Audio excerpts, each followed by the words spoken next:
Vidyasri Subramaniam thought for the day. ஒரு ஊரில் ஒரு வயசானவர் இருந்தார். அந்த வயசானவர் என்ன பண்ணியிருக்காரு, அவங்க பக்கத்து வீட்டு பையன் வந்து திருடன் அப்படின்னு சொல்லிட்டு எல்லாத்துக்கிட்டையும் சொல்லிடுறாரு. ஸோ இந்த திருடன் சொன்னதுனால எல்லாருமே சேர்ந்து ஓகே அவர் சொன்னால் கரெக்டாக தான் இருக்கும்னு சொல்லிட்டு அந்த பையனை வந்து ஒரு போலீஸ் ஸ்டேஷனில் பிடிச்சி கொடுக்குறாங்க. பிடிச்சி கொடுத்தோடனே அவங்க வந்து அந்த பையனுக்கு தண்டனை கிடச்சிருது. அப்புறம் தண்டனை கிடச்சி கொஞ்சம் நாள் கழித்து அவங்க இந்த கேஸ் எல்லாம் வரும் இல்லையா, கேஸில் வந்து இந்த பையன் வந்து இன்னசென்ட் அப்படின்னு சொல்லிட்டு ப்ரூவ் பண்ணி இந்த பையனை வந்து ரிலீஸ் பண்ணிடுறாங்க.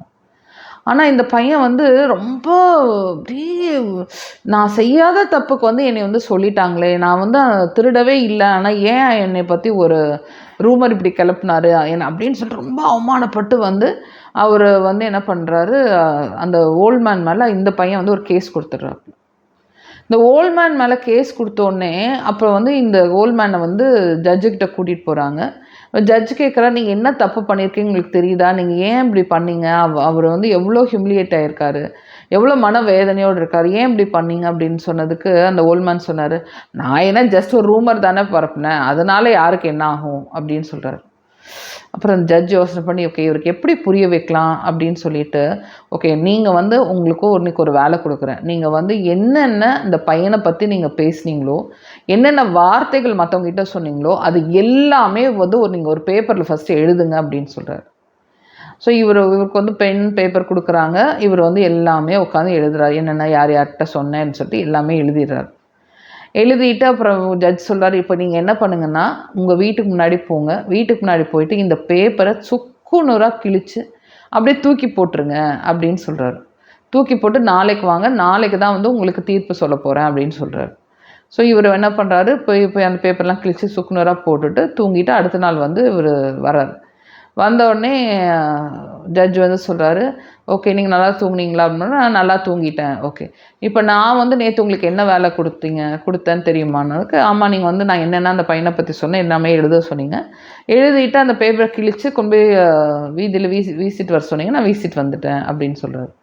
ஓகே இப்போ நீங்கள் என்ன பண்ணுங்கன்னா அந்த பேப்பரெல்லாம் நீங்கள் வீசிட்டு வந்திருக்கீங்களா, அந்த பேப்பர்லாம் திருப்பி பொறுக்கிட்டு வாங்க அப்படின்னு ஜட்ஜ் சொல்கிறார். உடனே இவர் வந்து அது எப்படி சார் நான் வந்து பொறுக்கிட்டு வர முடியும், நான் கொடுத்த பேப்பரெல்லாம் வந்து காற்றுல பறந்து போச்சு, அங்கங்கே போயிடுச்சு, நான் எல்லா பிட்டுமே எடுத்துகிட்டு வர முடியாது. இல்லை நீங்கள் போய் எல்லா பிட்டுமே பார்த்து எடுத்துகிட்டு வாங்க, பார்த்துட்டு வந்தால் நான் ஜட்ஜ்மெண்ட் கொடுக்க முடியும் அப்படின்னு சொல்கிறார். இவர் வந்து இல்லை சார் அது பாசிபிளே இல்லை, நான் வந்து அது வந்து எல்லா பக்கமும் பரவிடுச்சு, காற்றடிச்சிது எல்லா பக்கம் போயிடுச்சு, என்னால் எல்லாம் எடுத்துகிட்டு வர முடியாதுங்கிறார்.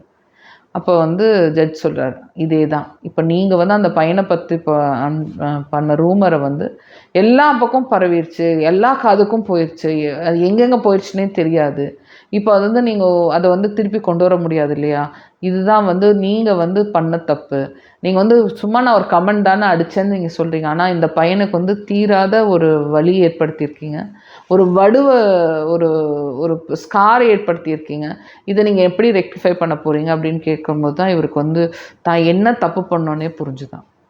அப்புறம் இவர் என்ன பண்ணியிருக்கார், போய் அந்த பையன்கிட்ட போய் ஃபர்கிவ்னஸ் கேட்டு என்னை ரொம்ப மன்னிச்சிருப்பா, நான் வந்து ரொம்ப கேஷுவல் நான் நினச்சேன், ஆனால் இது இவ்வளோ சீரியஸ்ன்னு எனக்கு புரியல அப்படின்னு சொல்லியிருக்காரு. ஸோ காசிப் நம்ம வந்து ஒருத்தவங்களை பற்றி காசிப்பை ஸ்ப்ரெட் பண்ணும்போது அதை திருப்பி எவ்வளோ டேமேஜ் நம்ம க்ரியேட் பண்ணுறோன்னு சொல்லிட்டு நம்ம புரிஞ்சுக்கணும். அது உண்மையான விஷயமா இருக்குதான்னு சொல்லிட்டு ஆத்தென்டிக் இன்ஃபர்மேஷனாக இருந்தால் மட்டும்தான் நீங்கள் பேசணும். ஆத்தென்டிக் இன்ஃபர்மேஷன்லாம் பேசாதீங்க. இருந்தாலுமே நம்ம வந்து ஒரு ரூமர் வந்து ஸ்ப்ரெட் பண்ணுறது அப்படிங்கிறது நல்ல எத்திக்கலான விஷயம் கிடையாது. ஸோ நீங்கள் அடுத்தவங்களை பற்றி பேசும்போது எந்த மாதிரி பேசுகிறோம், யார்கிட்ட பேசுகிறோம், எப்படி பேசுகிறோம் அப்படின்னு சொல்லிட்டு திங்க் பண்ணி பேசுங்க. ஓகேயா?